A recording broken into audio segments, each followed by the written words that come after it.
कई डेकेड्स से ईरान के ऊपर अमेरिकी और वेस्टर्न सैंक्शंस के पीछे जो ड्राइविंग फोर्स रहा है वो इजराइल रहा है, जिसके ट्रेडिशनली ख़राब रिलेशंस रहे हैं ईरान के साथ। ख़ास तौर पर ईरान के अंदर जो इनकलाब आया इमाम ख़ुमैनी का, उसके बाद तो ज़्यादा इनके रिलेशंस ख़राब हुए। लेकिन वेस्ट और अमेरिका की इस वन साइडेड पॉलिसी का सबसे बड़ा फ़ायदा इजराइल को हुआ है जहाँ पर, तो वहीं इसका सबसे बड़ा नुकसान खुद वेस्ट को ही हुआ है।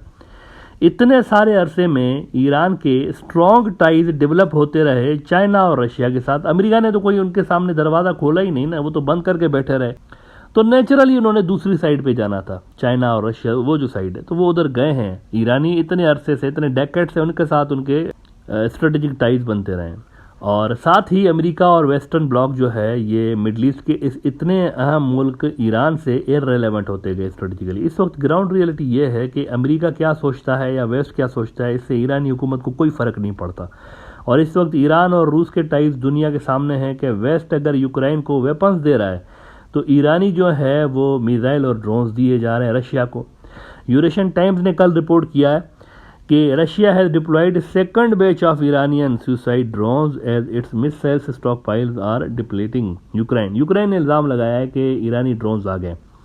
और फिर फॉरेन पॉलिसी, वो भी एक बहुत बड़ा न्यूज़ आउटलेट है वेस्टर्न, इन्होंने तो यहाँ तक लिख दिया है भाई कि Iran is now at war with Ukraine, Tehran has taken its fight against the West to Europe.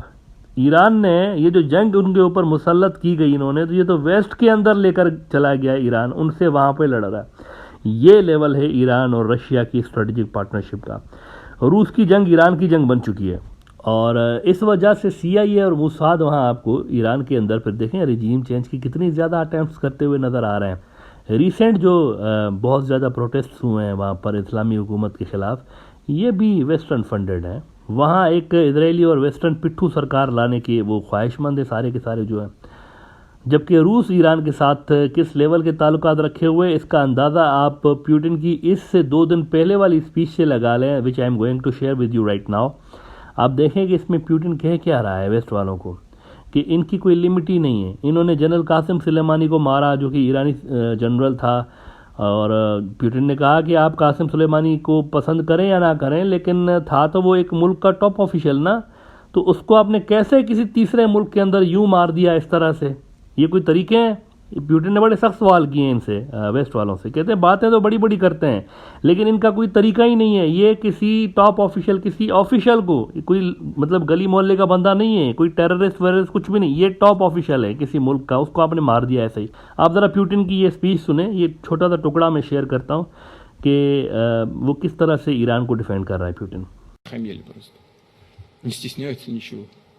Взяли вот Сулеймани, убили иранского генерала. Можно как угодно относиться было к Сулеймани. Ну как угодно. Но это официальное лицо другого государства. Убили на территории третьей страны. И сказать, да, мы убили. Что это такое вообще? Мы где живем? अब देखें आप, कासिम सुलेमानी है ईरान का लेकिन डिफेंड उसको पुतिन कर रहा है। तो ओवर द ईयर्स आप देखेंगे रशिया और ईरान ने अपने स्ट्रेटेजिक टाइज जो हैं तकरीबन एक जैसे कर दिए हैं। और चाइना के जो टाइज हैं ईरान के साथ भी और रशिया के साथ भी, ये तो किसी से ढके छुपे नहीं है। कल ग्लोबल टाइम्स जो कि सरकारी अखबार है चाइना का, इन्होंने कहा है कि हम जो है ना चाइनीज़ तो पूरी तरह से पुतिन के साथ खड़े हैं और चाइना रशिया को ग्लोबल लेवल पर मेजर प्लेयर के तौर पर देखना चाहता है। ये उनका सरकारी न्यूज़ आउटलेट कह रहा है। तो ये एक पावर ट्रायंगल आपको बनता हुआ नजर आया है, बल्कि बन चुका है, रूस, ईरान और चाइना। लेकिन इस ट्रायंगल को लीड चाइना कर रहा है। चाइना इसकी इंजन है। ये जो ट्रायंगल बन गया है ना, पावर ट्रायंगल, इसका इंजन चाइना है। अब जो टारगेट है इस ट्रायंगल का वो ये है, इस पावर ट्रायंगल का आई वुड से, वो ये है कि वेस्टर्न ब्लॉक में अमेरिका को आइसोलेट किया जाए, वेस्ट के अंदर उसको एक नकब डाली जाए, उसमें दरार डाली जाए, उसके अंदर एक क्रैक्स डाले जाए, ये इनका टारगेट है। और यूरोप को थोड़ा सा अलग किया जाए। China is trying very hard to bring few top western forces on its side. German chancellor अगले हफ्ते आ रही हैं चाइना। ये बहुत बड़ी डेवलपमेंट हुई है। ग्लोबल टाइम्स ने अभी कुछ देर पहले, मैं देख रहा था, रिपोर्ट किया उन्होंने कि German chancellor to visit China on November 4, और वो चीनी वजीर आज़म की दावत पे चाइना आ रही हैं। जर्मनी समेत इस वक्त पूरा यूरोप एनर्जी क्राइसिस का शिकार है। उनकी इकोनॉमीज डाउन हो रही हैं एज अ रिज़ल्ट। यूक्रेन जंग की वजह से रशियन एनर्जी तक उनकी एक्सेस है नहीं। ऐसे में चाइना वो वाहिद मुल्क है, अमेरिका नहीं, नॉट अमेरिका, चाइना वो वाहिद मुल्क है जो कि यूरोप के मसले हल कर सकता है, उस पोजीशन में है। China has a strong influence in Russia. अगर यूरोप चाइनीज़ टर्म्स मानता है और ख़ुद को यूक्रेन जंग से डिस्टेंस करता है, अलग करता है और इनकी साइड पे आता है, तो चाइना उनकी एनर्जी सप्लाई खुलवा सकता है, उनकी इकोनॉमी रिवाइव करा सकता है। सप्लाई चेन तो चाइना के पास है ही ऑलरेडी। एक बहुत बड़ा बूस्ट वो क्रिएट कर सकता है यूरोपियन मार्केट्स के लिए और यूरोपियन मैन्युफैक्चरिंग सेक्टर के लिए ख़ास तौर पर, और एनर्जी को सस्ता भी करवा सकता है वहाँ पर। और चाइना इनके और रशिया के दरमियान पीस एग्रीमेंट तक करवा सकता है, रोल प्ले कर सकता है। चाइना की ही वजह से आप देखें कि यूरोप डिवाइडेड है। बात अगर सिर्फ रूस की होती ना तो ये यूरोप वाले वैसे ही इकट्ठे हो जाते रशिया के खिलाफ, जैसे पहली कोल्ड वॉर में हो गए थे। लेकिन आज सिचुएशन डिफरेंट है। आज जिस चीज़ ने यूरोप को डिवाइड करके रखा है दैट इज चाइना फैक्टर।